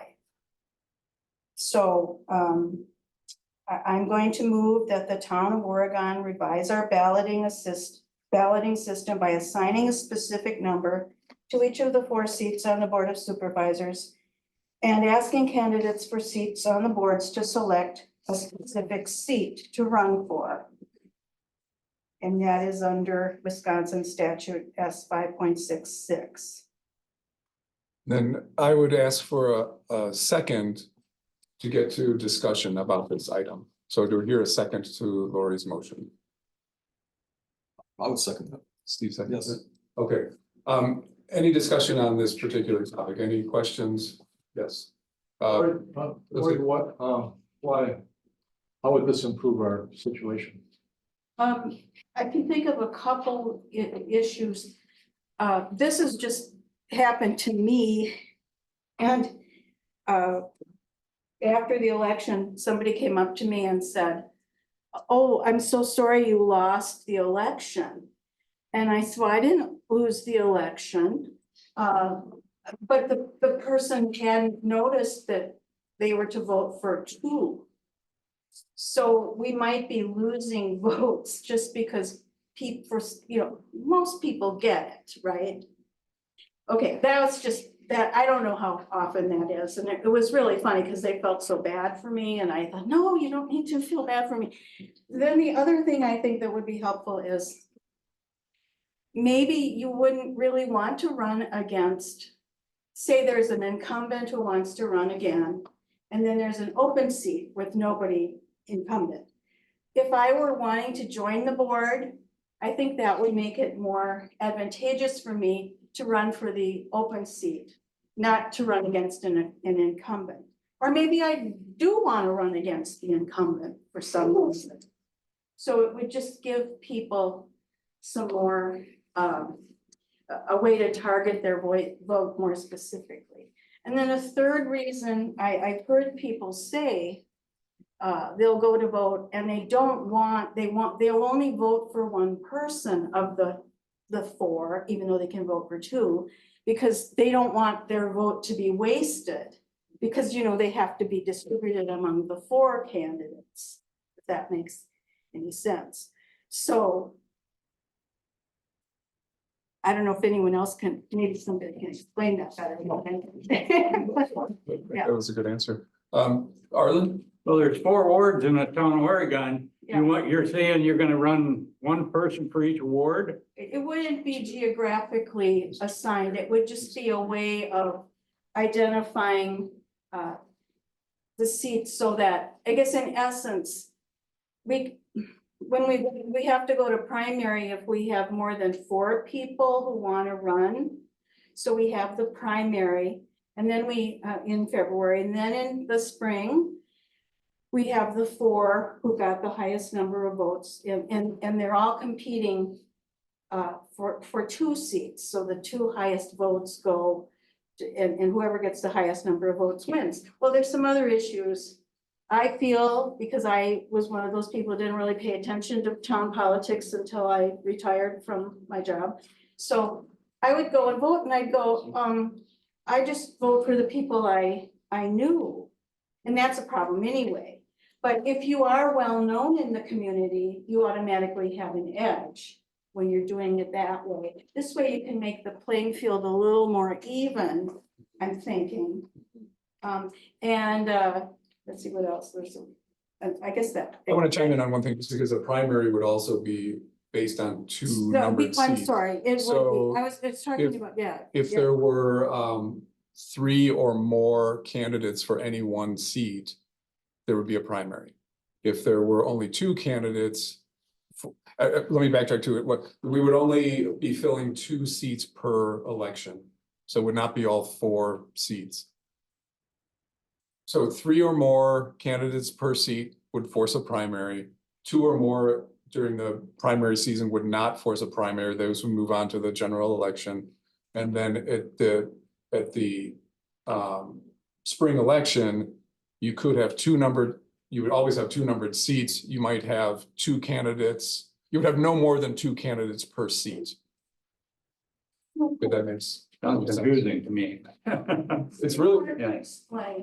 it does change the primary, the numbers a little bit in the primary, but only because you would, because you'd have the 2 separate seats. Let me get Ro first then, and I'll come back to you. Yeah. You know, I got a poli-sci background, so I'm intrigued with this, Lori, that, I'm wondering, would people get the impression that if you've got 2 names within seat number 1, that you vote for, can you vote for both people within seat number 1? This would preclude you from doing that. That's what I'm sort of asking an obvious question. This would preclude you from doing that. But at the same time, would we open ourselves up to perceptions that we don't want we have the seats. So say Lori and Steve are up for election, 1 and 2. Now Ro wants to win. So on December 1st, I'm getting my name in on on Lori's seat because I think I can beat her better. Yeah. And then there's another person who doesn't jump on the gun on December 1st and all of a sudden go, geez, I don't know if I want to be part of a 3-way race. I wonder if there's too much for open misinterpretation with the way that these get designated and stuff. I'm looking for how people could screw this up and get the wrong impression by, you know, say the Oregon Observer doesn't do a good enough job explaining this, and all of a sudden we got the wrong impression on some of this. And I think in one, let me just speak to the ballot for a second. I'm sure that it would say vote for 1, right? Vote for 1 person. Vote for 1 person in this seat. So you would hope that people would read that and get it. I mean, most of the ballot is like that anyway, almost, you know, I shouldn't say that. It's not a new thing to vote for 1 out of a group of 2. What if you wanted both them 2? You said you're gonna vote for 1 and them are the 2 you want. Yeah, you wouldn't be able to. That'd be the 2 you want to vote for. Yeah. No, you're right. That's a ultimate, I mean, so I think that's true. Ultimately, we're still just filling 2 seats during the election. This is just a matter of breaking them out. Now, to me, it seems cleaner, but you're right, there are different approaches to candidates who might want to contest a seat. There are different approaches and there's a different strategy. And there would have to be some candidate communication to say, hey, you know, I'm running it for this seat. Please vote for me. And maybe if they're aligned with the second person running for the other seat, maybe to suggest voting for that other person. So there is some strategy, I suppose you would say, behind it. But you're right. If you're the voter and your preferences are both running for the same seat, then you choose 1. Ro? Oh, sorry, Tim. I'll come back. do we have any feedback from what other towns are doing in their experiences? I don't have examples off the top of my head. I know it's explicitly allowed in statutes. I know that, but I mean, we've I got don't know. 1,250 towns in the state. Right. And I'm wondering if only 5 out of 1,250 are doing this method. I'm going, well, maybe there must be something that's not apparent. I don't know the answer to that. I don't know the. The other comment I have to follow up is, one of the things that bugs me is the encroachment of the political parties into local races, nonpartisan races. And I'm just wondering if this doesn't move too close in that direction, which I like the informal nonpartisan approach that we currently have, so. Tim, you had a question too? I do, and I don't think it makes it cleaner or less complicated. Let's go back to April 2nd. Mhm. Arlen Kai and Lori Fitzgerald each want to be a town supervisor. Right. What if Lori declares for seat 1 and Arlen declares for seat 1? What's to prevent somebody from doing that to make sure somebody doesn't get it? Then one person gets elected Right. and there's an empty There's seat no- on the board. Right. I don't know what happened. I think without if candidates were aligned ideologically or for whatever reason, I could see where they would talk about the strategy behind it, like, oh, don't run for seat 1, run for, whatever their communication is. I think it would have to be at that level. Yeah. But you're right, if two people unknown to each other both run for the same seat, then they're competing. And then but there'll be an empty one. Well, Only somebody's one just- person will get elected. And then that makes it a 4-person board. Then we'd have to appoint someone. Yeah. I prefer elections to appointments, but Right. that's just me. I think the only thing, That's a good. this is something that I think it's good to discuss it. I think there's some thought that in my dream world, everybody who wanted to run should run and be encouraged to run, and the more the merrier. The reality is that people are aware of, who power dynamics and incumbents always have an advantage, I believe. And then we also, when we have the 4 and you're this isn't one of the things since I've been working the polls that shocks me, really, it does. How few people, they'll come out and vote for the big thing, and they won't even make a statement by voting for the town board. And that's right where they live. Like and I see how this impacts everything. And as you say, partisan politics is filtering right down to the, everywhere. And I'm so glad I'm not a school librarian right now, because, the stuff that's going on. So I'm thinking one advantage would be if you wanted to get on. And right now, the names are listed 1, 2, 3, 4. And I don't know how scientific it is, but I think that it's been observed that if you are the first name on the ballot, you automatically have an advantage. And we rank those in order of when people put their nomination papers. No, we don't. They're drawn. It's drawn. I'm sorry. It's usually about. There is data, Yeah. there is psychology on Yeah. placement with a. So there's that, where you're the person who wants to get in and nobody knows you very well because you're a younger person, you're not near to the community. That way you could say, okay, the incumbent is running again for seat 1. You would know that, right? You would, so I'm gonna run for seat 2 because nobody else has put their hat in the ring yet. And by doing that, that might give us more turnover or more people a chance at the board.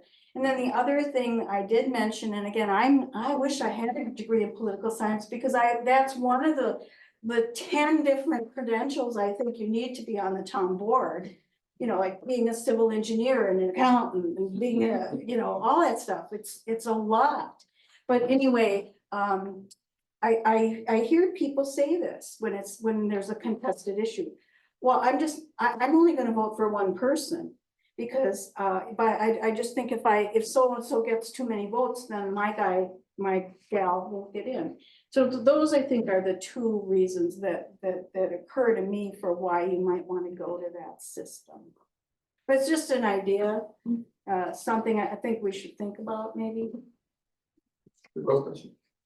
The other thought that comes to mind, I've been doing research on the participation of women in town governments, and the statistical numbers is really low, and there's 5 to 7 different major reasons why that women perceive as barriers into to state government, and I think this would strengthen one of those barriers unintendedly. As it's kind of complex, so I don't think I'll put my name forward and stuff, because one of the things that the research shows is that when most women that want to run need to feel somewhat prepared before they declare their candidacy. And it's sort of like you're saying, Lori, that, well, geez, I'm not a poli-sci major. I don't, No, I'm haven't just done a saying, all committee, these so, issues that we talk yeah. about. And then actually, I think Sharon said this to me, Sharon Christensen, well, the main thing you need is common sense. And that made me feel better. Well, I don't know if I have that. I mean, I don't know if I actually have that, but oh. Because, you know, it's a lot. But anyway. Any other questions? Okay, since we had a motion and a second, we'll do a vote. Let's do a show of hands and a count for each of these so that rather than a voice vote, just so we know. And with this meeting and this particular agenda item, it's a majority vote. So it's not 2/3 or anything like that. Majority vote of people present in this room. People present in the room, yep, no, seconds. right, and nobody, I'm not sure who's online, if anyone at this point, but they're ineligible to vote. So all in favor of Lori's motion, which we'll read into the minutes here, please raise your hand. Could you read the motion once? Oh, sure. Just to clarify that. Okay.